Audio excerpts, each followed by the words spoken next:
আজকে সকালে উঠেই এত জোরে খিদে পেয়ে গেল, ভাবলাম কিছু সকালে উঠে ভালোভাবে বানাই।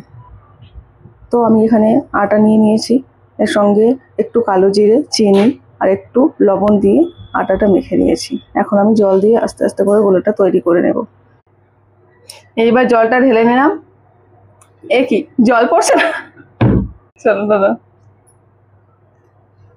এখন জল দিয়ে এটা ভালো করে রেডি করে নেব। অল্প অল্প জল দিয়ে মাখতে হবে।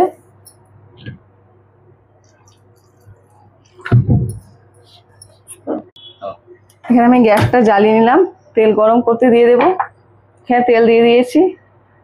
এখানে আমি আটার গোলাটা রেডি করে নিয়েছি, ঠিক এরকম পর্যায়ে। এখন একটু বেকিং সোডা দিয়ে দেব আর আবার একটু ভালো করে নাড়িয়ে নেব।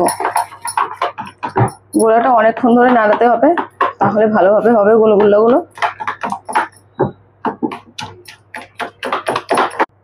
গোলাটা এরকম পারফেক্ট হয়ে যাবে। তারপর এরকম হাতে করে তেলটা যখন গরম হবে, তেলে ছাড়তে হবে।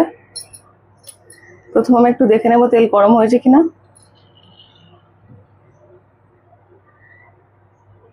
এখনো ভালো করে গরম হয়নি, আর একটু গরম হবে।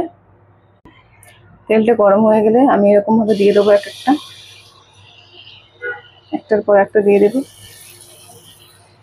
এগুলো সঙ্গে সঙ্গে উপরে ভেসে চলে আসবে।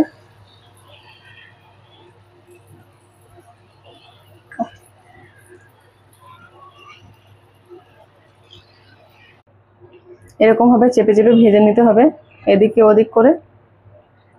দুটো শেপ একটু আলাদা হয়ে গেছে, বাস যখন এরকম লাল হয়ে যাবে তখন তুলে নিতে হবে।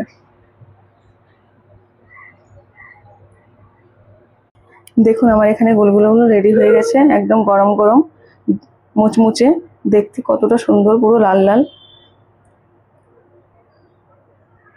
একদম মুচমুচে, খেতে অনেকটা ভালো। যদি ভালো লেগে থাকে তাহলে লাইক করবে অবশ্যই। বাস আজকের পর্যন্ত এতটুকু।